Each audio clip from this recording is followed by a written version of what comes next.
Billy, it's been a couple of whirlwind weeks for you personally. Here we are at Park Hall. We've gone through the signing, the approach and all that. But how's it going for you? Yeah, really, really well. Settled in quite nice. The lads have been great. The management team have been great. So it was nice to come on the other night and make my debut when we won. So it's always a positive start. Like I said, 2 weeks into training now and I feel like I've hit the ground running, so I'm happy. Well, you beat me to it because I wanted to talk next about your debut. So we're in the dugout here at Park Hall. That's where you were for the Newtown game. And then Scott Rusco turned round and said, Billy, get ready. Yeah, great feeling. Obviously, sometimes you expect you come in and you think you're going to be eased into it.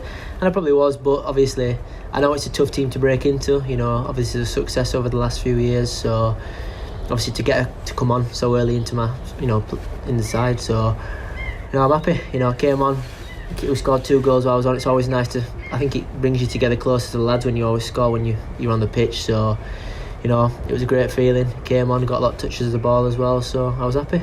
So you felt your debut, albeit from the bench, not your full one yet, but your debut went well? Yeah, really happy. Like I said, when I came on it was 3-0, so to score 2 when we came on and I was involved in the game, it was a nice feeling.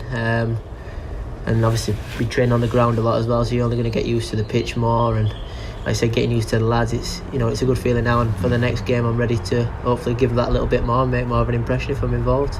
And it was an ideal game to come on because, as you say, the team was quite comfortable at that moment that you made your debut. It's better than coming on when we're 3-0 down and there's pressure on you to perform. Definitely. I think when you come on then, on top obviously, it's one of those things, you get a lot of touches of the ball, the lads are doing things that, probably taking chances a bit more because we're 3-0 up, and I was getting a lot of touches of the ball. Greg scored 2.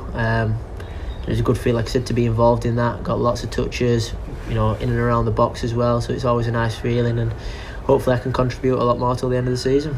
Early days, of course, but in those minutes that you were on the pitch, how does that compare to what you're used to as a player at previous clubs? Yeah, obviously when I was at Tadcaster I played a lot of minutes. I think there's only 1 game in 50 I'd not started, and it was a lot of games, so it was quite tough to actually come off the bench at first, because you've got to get yourself into the tempo of the game as quick as you can.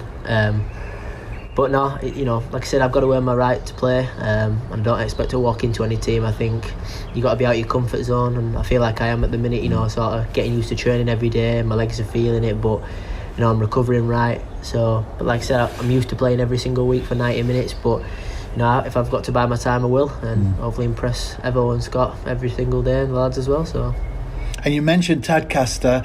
They are still following your progress, and you're following theirs as well. Yeah, definitely. I think I always will. I think obviously I'll always be forever grateful for what they've done for me. So I won't be sat here now talking to you. Obviously they've had a couple of results which have not gone their way the last couple, but they've got a good group of players. Probably the group of players, probably the best players in that level. So I'll always keep an eye out, and if I'm ever at home and we don't have a game, I'll definitely be watching them. So. Well, you made your debut. You've played minutes now for the New Saints. Just that 1 game since you signed, but there's been plenty of training sessions. Yeah. How's that going? Yeah, the training is really intense, and I think it's got to be that way. Like I say, you get the Champions League in the summer. You've got to be ready. There'll be a lot of good teams in that, and they've still got to keep our standards high. And the training is really, really intense. A lot of fitness involved, and the manager wants to get us as fit as we can and get us playing at a tempo 24/7, which I totally agree with.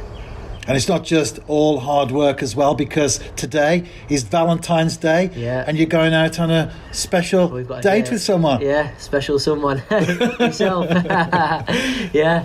We're off to one of the local youth clubs that the TNS Foundation work at in one of the villages around Oswestry. Have you done much of that type of work with your previous clubs? Done a lot with Doncaster. I think it's massively important, giving something back. Obviously when you're a young kid and you want to be a footballer or you're interested in sport, first people you want to pick the brains as such is a sports person, so and I like doing it. I like to interact with people, and it's always, I think it gives you that sense of pride as well when you come into training the next day. You think doing the best job in the world, and people look at it and go, and it sort of gives you that, you look at it from afar then. So it's always nice, and a bit of a recap to what you actually are, and you should be a role model to a lot of kids, not even if it's just football, any sport and any other walk of life anyway.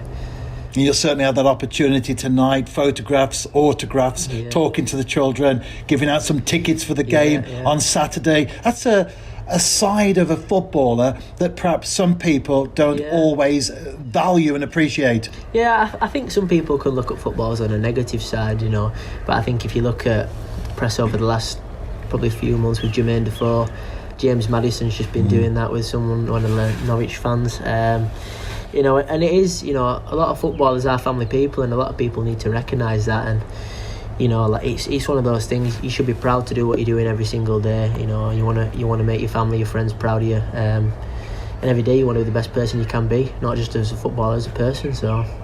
And certainly as an individual, you've got your family behind you, your friends behind you. Since you signed for TNS, we've had lots of new followers on social media, and I often have a look to see where they're from, and they're from Mexborough or South Yorkshire, or in the case of Tadcaster, where you continue good relationships there, North Yorkshire. But it's good that people are behind you, they're encouraging you, and they're supporting you. I think, from where I'm from, there's a lot of people. It's quite a small town where everyone supports each other. I think everyone, so it's always nice. From my phone goes crazy every day with people texting me, how you getting on, and the support's quite overwhelming, because I've had a difficult 18 months where I didn't have a club for a while, dropped into non-league, which was tough, and a lot of people support me, especially my family and my close friends, financial backing, everything like that. So but it has been tough, and I'm always going to be forever grateful and always be in debt. Hopefully I can be in the same position when I'm older to do that with my kids or my friends. And what about media? Because since you've been at the New Saints, we've had a photo shoot, an initial interview, which was a formal one with the sponsors boards behind. Here we are today in the dugout, a little bit more informal, of course. Have you done much media work over the years? I've definitely done a few when I was at Doncaster. I think I picked up the odd man of the match and did it when you sign new contracts. Did one when I signed for Leeds. Did the odd one at Tadcaster. The media man was really good at Tadcaster. So, it's something I think you've got to be used to anyway. I think, you're going into interviews and you want to say the right things, but you don't want to come across as computer as such. You want to say what you actually think. So, I think the time when you get normal and used to it, that's when you do your better interviews, So, yeah. Well, you certainly come over very well indeed, like a seasoned pro. But finally, Billy, it's back to JD Welsh Premier League action this weekend. We're at Park Hall on Saturday against Barrytown United. A massive game for the New Saints. Win that one, we go to the top of the table, and also a 5-point gap between us and Barrytown United. Definitely a big game. I think every game's a big game now towards the end of the season. You can't take any team for granted at any level. Where we are in the position at the minute, usually we'd probably be a few more points clear, like I've done my research, but sometimes it's a good thing and it's a reality check to some of the players or the manager, and the standards are so high in training, like I was saying before, and as I've come in, I've really had to step up my game to sort of get comfortable with the lads and get ready for the games, because it's demanding to train every single day and prepare for a game on a Saturday. But I think we're more than ready, what I've seen this week, and hopefully we can get the 3 points. Well, Billy, thank you for your time today. I know you've ordered food after training, so hopefully that will be ready now and you can tuck in. Great stuff.